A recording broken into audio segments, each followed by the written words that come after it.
जोहार साथियों। पूर्वी राजस्थान बड़े लंबे वक्त से पानी की समस्या से जूझ रहा है। 2016 में वसुंधरा राजे सिंधिया के नेतृत्व में इस समस्या से निदान के लिए पूर्वी राजस्थान नहर परियोजना ERCP की घोषणा की गई थी और इस घोषणा के जरिए ये कहा गया था कि पूर्वी राजस्थान के 13 जिले, जिनमें कि अलवर, भरतपुर, धौलपुर, करौली, सवाई माधोपुर, कोटा, बारां, झालावाड़ और उसके साथ साथ दौसा, अजमेर और जयपुर को शामिल करते हुए इन इलाकों में पानी की समस्या को दूर करने के लिए एक नहर परियोजना का जो है विस्तार किया जाएगा। इस नहर परियोजना में बेसिकली ये तय किया गया था कि जो चंबल बेसिन से लगती हुई जो 5 नदियां हैं, जिसमें काली सिंध है, पार्वती है, चंबल है और उसकी जो 2 और सहयोगी नदियां हैं, उन नदियों का बाणगंगा से लेकर उन नदियों का पानी जो है बाकी की ईस्टर्न राजस्थान की जो 6 अन्य सूखी नदियां हैं, जिसमें कि बाणगंगा है, जिसमें कि गंभीर नदी है और उसके साथ साथ जो काली सिंध और बाकी की जो नदियां हैं, उन नदियों में जोड़ा जाएगा। इस दिशा में ये प्रोजेक्ट 2016 में अनाउंसमेंट किया गया और इसमें घोषणा की गई थी कि 2023 तक आते आते इस परियोजना को पूरा कर लिया जाएगा। 3 चरणों में इस परियोजना की घोषणा की गई थी, लेकिन आज हम लोग देखते हैं कि ये परियोजना जस की तस है। जब घोषणा की गई थी तो कहा गया था कि लगभग 247 किलोमीटर लंबी एक नहर परियोजना जो है विकसित की जाएगी, जिससे एक नदी को दूसरी नदियों से जोड़ा जाएगा। जो उन नदियों का एक्स्ट्रा जो जल है उसको इन नदियों में लाया जाएगा और इसके ज़रिए जो है सिंचाई के लिए, पीने के पानी के लिए और उद्योगों के लिए उस जल का यहाँ पर इस्तेमाल किया जाएगा। पूर्वी राजस्थान, पूरे राजस्थान की 43% आबादी इस हिस्से में निवास कर रही है। यह 43% आबादी की अगर हम लोग बात करें तो बड़े लंबे समय से जो है हम लोग पानी की समस्या से जूझ रहे हैं। खेती का आलम यह है कि जो इलाका पिछले आज से 10 और 15 साल पहले 3 से 4 फसलें दे रहा था, आज स्थिति यह है कि एक फसल ठीक से हो जाए, यही बड़ी गनीमत है। पीने का आलम भी यही है कि आप पानी पीने के लिए या तो टैंकरों से सप्लाई हो रही है या आपको बहुत दूर दराज से जो है पानी मंगवा करके अपनी जो बेसिक जो डेली की ज़रूरत है उसको पूरा किया जा रहा है।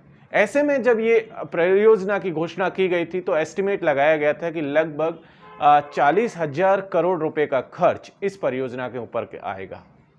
लगभग 4 लाख हेक्टेयर जो भूमि है, जो पूर्वी राजस्थान की भूमि है, उसमें इस परियोजना से आए हुए पानी से जो है उसकी सिंचाई हो सकेगी। 43% आबादी को पीने का पानी मिल सकेगा और जो छोटी मोटी इंडस्ट्रीज यहाँ डेवलप हो सकती हैं या भविष्य में जिनकी संभावना है, वो उनके लिए भी ये जो पूरी की पूरी परियोजना है वो जो है एक पानी उपलब्ध करवाएगी। लेकिन आज भी अगर हम लोग देखें तो ये पूर्वी राजस्थान ईस्टर्न जो कैनाल प्रोजेक्ट है, ये एक ही जगह ये समझिए कि रद्दी की टोकरी में ये इसकी जो फाइलों में धूल फांक रहा है। 2016-17 में हम लोग देखते हैं कि केंद्रीय जल आयोग को राजस्थान सरकार की तरफ से इसका प्रपोजल भेजा गया और प्रपोजल के बाद कहा गया कि जो जरूरी जो कागजी कार्रवाई है वो जल्दी से जल्दी पूर्ण कर ली जाए और उसके बाद इसको प्रोजेक्ट को आगे बढ़ाया जाए। 2018 में हम लोग देखते हैं जब राजस्थान में विधानसभा के चुनाव थे तो हम लोगों ने देखा कि अक्टूबर के चुनाव वक्त और उससे जब जयपुर में और अजमेर में जो रैलियां थी उसमें प्रधानमंत्री मोदी जी ने घोषणा भी किया था कि ईस्टर्न राजस्थान कैनल प्रोजेक्ट को जो है एक नेशनल प्रोजेक्ट डिक्लेयर किया जाएगा और उस नेशनल प्रोजेक्ट के जरिए जो है इसको फंड, जिसमें कि 90% हिस्सा सेंट्रल गवर्नमेंट को देना था और 10% हिस्सा जो है स्टेट गवर्नमेंट को देना था। लेकिन हुआ ये कि राजस्थान में सरकार बदली, बीजेपी की जगह 2018 में कांग्रेस की सरकार आई और वो जो घोषणा थी, जो वादे थे, वो वादे उसी तरीके से हवा हो गए। आज की तारीख में हम लोग देखें तो जिस घोषणा को 2023 में पूर्ण हो जाना था, आज वो शुरू होने के ही कगार पर है, अभी तक शुरू भी नहीं हुआ ठीक से। तो ऐसे में अगर हम लोग देखें तो लगातार केंद्र सरकार और राज्य सरकार दोनों के बीच में लगातार लेटर्स पर लेटर आ रहे हैं, एक दूसरे पर आरोप और प्रत्यारोप लग रहे हैं, लेकिन पानी की जो समस्या है उस समस्या से ईस्टर्न राजस्थान को आज भी कोई निजात नहीं मिली है। इसके साथ साथ और देखिए, कभी कहा जा रहा है कि आप मध्य प्रदेश सरकार से एक एनओसी लेकर के आइए, सेंट्रल गवर्नमेंट राजस्थान सरकार को कह रही है कि आप एनओसी लेकर के आइए। राजस्थान सरकार का कहना है कि जब हम लोगों ने मध्य प्रदेश और राजस्थान की जो अंतर्राज्यीय जो कमेटी थी और इस प्रोजेक्ट को बनाने में जब दोनों स्टेट के कर्मचारी जो ऑफिसर्स थे जब वो शामिल थे, तब ऐसी किसी एनओसी की ज़रूरत नहीं थी। लेकिन उस एनओसी के नाम पर इस प्रोजेक्ट को लंबे समय तक अटकाए रखा गया। आज भी उसी तरीके से अटक रहा है। राजस्थान सरकार का कहना है कि सेंट्रल गवर्नमेंट इसके लिए फंड नहीं दे रही है। सेंट्रल गवर्नमेंट का कहना है कि राजस्थान सरकार जरूरी कागजी कार्रवाई नहीं कर रही है। लेकिन इन दोनों के बीच में जो सबसे अहम मुद्दा है वो ये है कि राजस्थान, पूर्वी राजस्थान खास करके, वो अपनी इस समस्या से कैसे निजात पाएगा। वो आज भी इन दोनों सरकारों के बीच में, चाहे वो कांग्रेस की सरकार हो चाहे वो बीजेपी की सरकार हो, इन दोनों के घोषणाओं के बीच में, दोनों के वादों के बीच में, दोनों की जो राजनीतिक जो फाइट चल रही है, इस राजनीतिक फाइट के बीच में प्यासी जो है बैठी हुई है। खेती लगातार सूखती जा रही है। पानी के नहीं होने के चलते हम लोग देख रहे हैं कि फसल नहीं हो पा रही है या फिर फसल पूरी तरीके से वर्षा पर जो है डिपेंडेंट हो चुकी है। इसके साथ साथ पीने का जो समस्या है वो भी अब जैसे जैसे गर्मी का मौसम बढ़ रहा है, इस गर्मी के मौसम में हमें देखने को मिल रहा है कि लोग अब टैंकरों से अपने खुद का इंतजाम, पीने का इंतजाम जो है उस पानी का टैंकरों के माध्यम से कर रहे हैं। पैसा देकर के टैंकर मंगवाए जा रहे हैं। एक दिन टैंकर मंगवाया जाता है, उसको स्टोर करके रख लिया जाता है। अगले 10 और 15 दिन मैंने जाने आइडिया नहीं है कि कब वो दोबारा वो टैंकर मिलेगा और वो आएगा कि नहीं आएगा। तो ये आलम पूर्वी राजस्थान में बड़े पैमाने पर हम लोगों को आज की तारीख में देखने को मिल रहा है।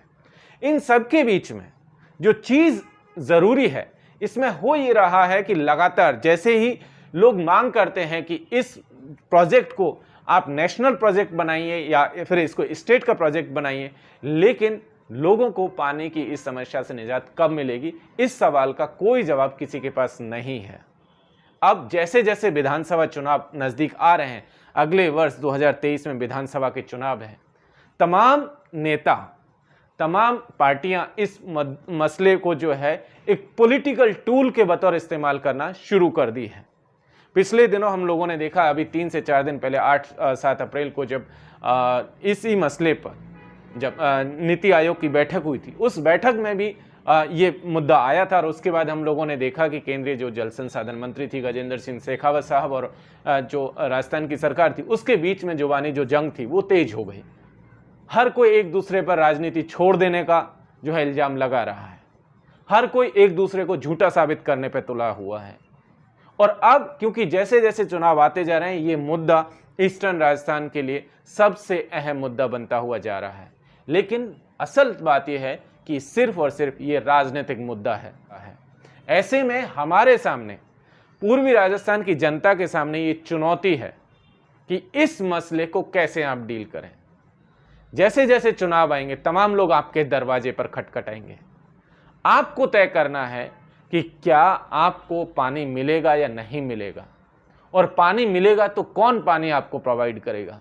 क्योंकि हमने देखा जब इस प्रोग्राम की घोषणा की गई थी 2016 में, तब बीजेपी की सरकार थी, सेंट्रल में भी बीजेपी की गवर्नमेंट थी उस समय भी। आज कांग्रेस की गवर्नमेंट राजस्थान में है और सेंट्रल में बीजेपी की गवर्नमेंट है। यही दो पार्टियां हैं जो इस पूरे के पूरे प्रोजेक्ट को आपस में उलझाए हुए हैं। तो ये जो नूरा कुश्ती चल रही है राजनीति की, इस नूरा कुश्ती को समझने की जरूरत है। अगर ईस्टर्न राजस्थान में पानी की समस्या को जल्द से जल्द रिजॉल्व नहीं किया गया तो हमें इसके भयावह परिणाम देखने को मिलेंगे। राजस्थान अगर ज्योग्राफिकली देखें तो पूरे देश की जो भूमि है उसका 10% हिस्सा उसमें शामिल है, और पानी के मामले में अगर देखें तो जो सरफेस वाटर है वो 1% है, जो ग्राउंड वाटर है वो 1.6% के आसपास है। मोटा मोटी 3% पानी भी हमारे पास, पूरे राजस्थान के पास उपलब्ध नहीं है। ऐसे में अभी जब गर्मी अभी तक शुरू भी नहीं हुई है ठीक से, जब मई और जून और जब जुलाई का महीना होगा तब आप देखेंगे कि किस तरीके का आलम होगा। प्रतापगढ़ की तस्वीरें अभी पिछले दिनों हम लोगों ने देखी कि किस तरीके से लोग पानी के लिए 5-5, 6-6 किलोमीटर दूर तक अपने सरों पे बर्तनों को लेकर के जा रहे हैं और घंटों तक बैठे रहते हैं कि किसी तरीके से थोड़ा सा पानी कहीं कोई जगह स्टोर होगा, किसी पहाड़ी की तलहटी में या किसी दूसरी जगह पर, वहाँ से उसको इकट्ठा करेंगे और वो पीने लायक पानी भी नहीं है, और उसको इकट्ठा करके घर लाते हैं, किसी तरीके से पानी कि जो अपनी समस्या उसको दूर करने की कोशिश कर रहे हैं। तो इसीलिए अब ये हमारे ज़रूरत भी है और ये बहुत सही समय है कि अब इस मसले को लेकर के हम आगे बढ़ें। ईस्टर्न राजस्थान ये जो कैनल प्रोजेक्ट है, अगर इसको लोगों ने अपने हाथों में नहीं लिया, इस मसले को खुद ने अगर टेकअप आपने नहीं किया, तो आप इसी तरीके से इस नूरा कुश्ती में फुटबॉल बन करके रह जाएंगे और आपके हाथ में कुछ नहीं लगेगा। एक लोग आएंगे, वो आपसे वादा करेंगे, दूसरे लगाएंगे, वो कुछ वादा करेंगे और उनकी सरकारें बनेंगी और आप इसी तरीके से बैठे रह जाएंगे। तो बहुत ज़रूरत है कि समय रहते आप इस मांग को और तेजी से उठाएं कि ये नेशनल प्रोजेक्ट बने और उसके साथ साथ ये सिर्फ नेशनल प्रोजेक्ट बनकर के ये घोषणाओं तक सीमित ना रह जाए। आप ये इंश्योर करें कि जल्द से जल्द ये नहर का काम कंप्लीट हो और आपकी पानी की जो समस्या है, चाहे वो पीने का पानी हो, चाहे जो सिंचाई की समस्या है, वो समस्या का जो है समाधान हो सके। बहुत बहुत शुक्रिया। इंकलाब जिंदाबाद।